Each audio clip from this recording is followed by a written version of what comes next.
আমি আপনার কাছে একটু জানতে চাই, এই ধর্ষণের ঘটনা বেড়ে যাওয়ার কারণটা কি? আমরা অনেক কিছু জানতে পাচ্ছিলাম, রাজনৈতিক ক্ষমতার দাপট জানতে পাচ্ছিলাম, কিশোর গ্যাং কালচার, বিচারহীনতার সংস্কৃতি, নানা কিছু আসছে। আপনাদের সমীক্ষায় কোন কারণটা সবচেয়ে বেশি এসেছে ধর্ষণ বেড়ে যাওয়ার পেছনে?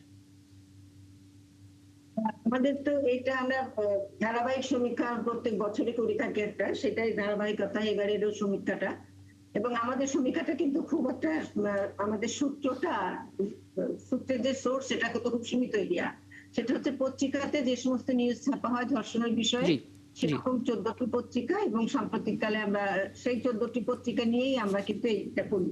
কাজে আপনি নিশ্চয়ই বুঝতে পারছেন আমার কথাটা বলার অর্থটা হলো জি, যে এইটা কিন্তু মানে সামগ্রিক যে চিত্র তার একটা আংশিক চিত্র। একদম। মানে এবং যেটা আমরা কভার করিনি গণমাধ্যম কর্মীরা, সেটা সমীক্ষায় আসেনি। সেটাই সমীক্ষার মধ্যে আমরা আনার চেষ্টা করি। তো এখানে আপনি যেটা প্রশ্ন করছেন যে আমাদের কাছে কি মনে হয়, আমাদের কাছে প্রথমত মনে হচ্ছে হয় যেটা, যে এই যে নারীর প্রতি নির্যাতন, যৌন নির্যাতন বলেন, পারিবারিক নির্যাতন বলেন, ধর্ষণের মতো অপরাধ বলেন, এগুলো তো একটা অপরাধ। এটা এটাই আমরা ভাবতে পারি না, সমাজ বোধহয় এটাই ভাবে না যে এগুলো একটা নারী হচ্ছে একটা দুর্বল প্রান্তিক জনগোষ্ঠী, তার উপর যে কোনো কারণে যে কোনো ধরনের অত্যাচার করা যেতে পারে। আপনি দেখবেন যে বাংলাদেশের ক্ষেত্রেও যদি বাইরেও যদি বলি, যখনই একটা জাতি একটা ক্রাইসিসে পড়ে তখন প্রথম টার্গেট হয় নারীরা। জি, এবং এই যে প্রথম নানাভাবে নারীরা টার্গেট হয়, রাজনৈতিক কারণে টার্গেট হয়, পারিবারিক কারণে টার্গেট হয়, সাম্প্রদায়িক কারণে টার্গেট হয়, নানা কারণে নারীরাই কিন্তু প্রথম টার্গেট হয়। জি, কাজে এই যে নারীর একটা প্রান্তিক অবস্থান, তার যে একটা ক্ষমতার ভারসাম্যহীনতা, ক্ষমতার মধ্যে পুরুষের সাথে নারী যে অসম ক্ষমতা, নারী যে আর্থিক কি বলবো, যে আর্থিক তার একটা রিসোর্স নাই, অর্থনৈতিক সংস্থান নাই, সম্পত্তির অধিকার নাই, তার নিজস্ব কোনো সম্পত্তি থাকে না। কাজে এই যে তার একটা প্রান্তিক অবস্থান, এই অবস্থানটাও এই ধরনের মানে অপরাধ, জি, নারীকে নারীর প্রতি নির্যাতনটাকে অপরাধ মনে না করার একটা বড় কারণ। এবং একদম। অবশ্যই সবকিছু মিলিয়ে যেটা মূল কারণ সেটা হচ্ছে যে বিচারহীনতা। আপনি দেখেন যে সাম্প্রতিককালে যে 2-3টা ঘটনা আমরা বললাম যে খুব একটা মিডিয়াতে একটা সরগোল পড়ে গেল, দ্রুত বিচারের কথা বললাম, একটারও কিন্তু বিচার এখন পর্যন্ত শেষ হয়নি। আসিয়ার ঘটনার বিচার এখনো শেষ হয়নি, রমিসা তো সেদিন ঘটলো। জি, তাহলে এই জায়গাগুলো আমার মনে হয় যে, তারপরেও আমরা মনে করি যে শুধু একদম, তো একদম। বিচার। আপনি খুব চমৎকার করে আসলে স্পষ্ট করে বলেছেন। জলকবি সুমন, আপনি কিছু জানতে চাইবেন? জি। না, এই আমরা এমনি জানি যে এই সাধারণত এই ধর্ষণ বা এই ঘটনা এগুলো কিন্তু সংখ্যা বাংলাদেশে অন অ্যান অ্যাভারেজ 1000 হুম, 1000-এর মতো হয় প্রতি বছর। কিন্তু এই যে ক্রমাগত গত কয়েক বছরে যদি আপনি ইয়েটা দেখেন, ডাটাটা দেখেন, এরকমই দেখবেন। হুম, তো এই 24 আর 25, হুম, বিশেষ করে 24 সালে গণ অভ্যুত্থান বা 25 সাল, এই এক বছরে এখানে কি রাজনৈতিক প্রভাবটা কি বেশি কাজ করেছে কিনা, মানে সেরকম আপনারা দেখেছেন কিনা, না অন্য কোনো কারণ? আমাদের কাছে যে রিপোর্ট আসে, এটাই সমীক্ষার রিপোর্ট না, আমরা তো হ্যাঁ, অভিযোগগুলো গ্রহণ করি, বিভিন্ন অভিযোগ গ্রহণ করি এবং সেগুলো তদন্ত করা, কেস করা, সালিসি করা, এগুলো আমরা করি। সেগুলো থেকে আমাদের যেটা মনে হয় যে এই ক্ষমতার প্রভাবটা কিন্তু আগেও ছিল। এটা প্রভাব কিন্তু বরাবরই আগে থাকে। ছিল হ্যাঁ, না, দেখো বরাবরই ছিল। জি। কিন্তু এখন যেটা তার সাথে যুক্ত হয়েছে, সমাজের মধ্যে একটা নারী বিদ্বেষী একটা সাংস্কৃতিক সংস্কৃতির চর্চা হচ্ছে, এটার জন্য যেগুলো কি আমাদের পারিবারিক শিক্ষাটা কি এটার জন্য দায়ী করবেন আপনি?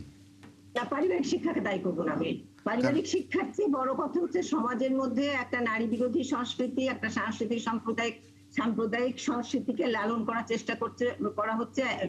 মানে কিন্তু আমি সেটাকে আপনার না, আপনার পরিবারে যদি আপনি আপনার সন্তানকে যদি আপনার ধরেন নারীদের সম্পর্কে তাকে যদি সেভাবে আমরা যদি আমাদের সন্তানকে সেভাবে গড়ে উঠাতে পারি নারীর প্রতি পরিবারের সম্মান একটা দিয়ে। সন্তান গড়ে উঠতে কতদিন লাগে?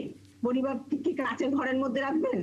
পরিবারকে তো সমাজের মধ্যেই হতে হবে, হ্যাঁ, না, পরিবারের আমি মধ্যে আমি তো একটু সমাজের জলকবি সুমনের ইলেকশন হবে। প্রশ্নটাকে আরেকটু যদি আপনাকে প্রিসাইজলি বলি, হ্যাঁ, আমরা দেখতে পাচ্ছি এই সময় প্রচুর কিশোর গ্যাংয়ের কালচার গ্রুপ ধরে ধরে হ্যাঁ, হচ্ছে। আপনাদের সমীক্ষায় সেটা এসছে।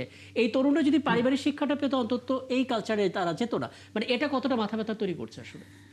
না, এটাই কিশোর গ্যাং এটা মাথা ব্যথার কারণ। পারিবারিক সেখানে প্যারেন্টিং, মানে পারিবারিক একটা পরিচর্যা দরকার।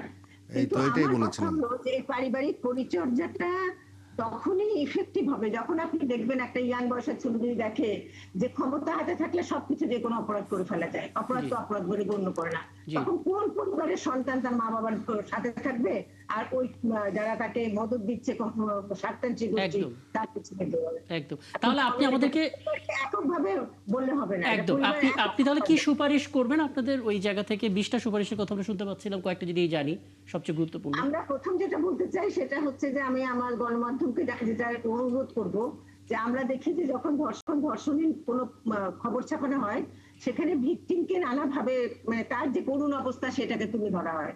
জি তো সেইটার চেয়ে আমার মনে হয় যে অপরাধীকে এখানে অপরাধীর মুখোশটা অপরাধীর পরিচয়টাকে নিয়ে আসাটা বেশি দরকার। যে অপরাধী যে তার স্থান কি, তার অবস্থান কি, তার সে আরো অপরাধের সাথে জড়িত আছে তার বিষয়ে একটা তথ্য গণমাধ্যমে আসা দরকার। এটা আচ্ছা হচ্ছে একটা কথা। আচ্ছা এবং আমরা সবসময় বলে আসছি এবং বিচার হতে হবে। বিচার এরকম দ্রুত বিচারের কথা বলে বিচার ঝুলিয়ে রাখা অ্যাপিলেট, সেখানে আমাদের অনেক সাজেশন আছে, সেগুলো আমরা দিয়েছি। এখানে একটু আপনাদের তো সময় নাই, বিস্তারিত শুনবেন না, জি শুনতে পারবেন না। বিচারহীনতার সংস্কৃতির থেকে আমাদেরকে উঠতে হবে একদম এবং সমাজের মধ্যে যে নারী বিদ্বেষী সাম্প্রদায়িক প্রচারণা চলছে জি সেগুলোকে রুখে দাঁড়াতে হবে। এটা সমাজকে সকলকে রুখে দাঁড়াতে হবে, কারণ অপরাধ তো শুধু বিচার করে শেষ হবে না, অপরাধ যাতে না হয় তার মতো পরিবেশ সৃষ্টি করতে হবে। সেই পরিবেশটা সৃষ্টি করার জন্য অপরাধীকে উন্মোচিত করা এবং সমাজের মধ্যে অপরাধ প্রবণতাটা কমিয়ে নিয়ে আসাটা খুবই গুরুত্বপূর্ণ বিষয়। খুব স্পষ্ট করে বলেন। আমি একটা বিষয় একটু জিয়াউল কবির আপনার কাছে জেনে আলাপটা শেষ করব। আমরা প্রায় শুনি যে ভিকটিম যিনি হন তিনি আসলে সবচেয়ে বেশি সাফার করেন মামলা নেয়া এবং বিভিন্ন ইস্যুতে বিভিন্ন স্টেপে। হ্যাঁ প্রতিটা ধাপে ধাপে এই মামলা জট, মামলা প্রক্রিয়া ধীরগতি হওয়া, বিচারটা হওয়ার জন্য নাম শুনে যায় কিন্তু বিচারটা কার্যকর হতে দেখি না। এই জার্নিটা আসলে কতটা ভোগায়, সমাধানটা কি হতে পারে ছোট করে? এটার জন্য আসলে আইন প্রয়োগে সক্রিয়তা থাকতে হবে। যারা আইন শৃঙ্খলা বাহিনী আছেন তাদেরকে অ্যাক্টিভ হইতে হবে। একটা ঘটনা শোনার সাথে সাথে সেই জিনিসটাতে মাঠে নেমে যেতে হবে এবং যারা এই অপকর্মগুলো করে তাদেরকে আইনের আওতায় নিয়ে আসতে হবে। দ্রুত চার্জশিট দিয়ে তাদেরকে দ্রুত আইনের আওতায় দিতে হবে। আর এর পাশাপাশি আমি যেটা বলতে চাই সেটা হচ্ছে, আপনি দেখেন শুধু এর বাইরেও কিন্তু আরো অনেকগুলো কারণ আছে। যেমন আমাদের এখন কিশোর গ্যাংয়ের কথা আপনি বললেন, আপনি পর্নোগ্রাফির বিস্তার ইন্টারনেটের কারণে, আমাদের টিকটক করে, আমাদের এই ফেসবুক ইউটিউবার যারা আছেন তারা বিভিন্ন ধরনের অশ্লীল ভিডিও বানিয়েও কিন্তু তারা ইনকাম করছেন। এগুলো কিন্তু একটা অস্থিরতা বা কিছুটা হলো এগুলো খারাপ প্রভাব ফেলছে। তারপরে আমাদের যে দৃষ্টিভঙ্গি সেটা তো আছে, আমাদের নৈতিক শিক্ষারও অভাব আছে। আমি যেটা মনে করি পারিবারিক শিক্ষা এবং সামাজিক যে দৃষ্টিভঙ্গি এই দুটার মধ্যে একটা ব্লেন্ডিং, একটা নিয়ে আসতে হবে। আমার ফ্যামিলিতে আমার পারিবারিক শিক্ষা কখনো একজন নারীকে খারাপ দৃষ্টিভঙ্গি, একদম। খারাপ তাহলে আমরা কথা যদি বলতে আলাপটা শেষ শেখাবে করি না। তাহলে আমরা বুঝতে পারছি নৈতিক শিক্ষা, পারিবারিক শিক্ষা, সামাজিক শিক্ষা এবং সর্বোপরি যে আইনগত দিক বলা হচ্ছে যেখানে সবকিছু মিলিয়ে বিচারটা যেন ঠিকঠাক মতো হয়, এগুলো নিয়ে। ঘরে বাইরে সব জায়গায় নারীর জন্য নিরাপদ কর্মস্থল। ফজিল ইসলাম, এক আমি মিনিটের মধ্যে। একটা কথা add করতে চাই, একটা কথা 1 মিনিট অ্যাড করবো। জি সেটা হচ্ছে যে এই সমস্ত কাজগুলো করার জন্য আমাদের অর্থায়ন লাগবে। আমাদের আচ্ছা যে জেন্ডার বাজেট আছে, জেন্ডার বাজেটের মধ্যে থেকে কত পার্ট আমি নারী সহিংসতা প্রতিরোধে খরচ করছি সেটার আমার মনিটরিং করতে হবে, সেটা আমাকে করতে হবে। এই ফান্ডিং এর নামটাকে আমরা ভিকটিম সাপোর্ট বলতে পারি?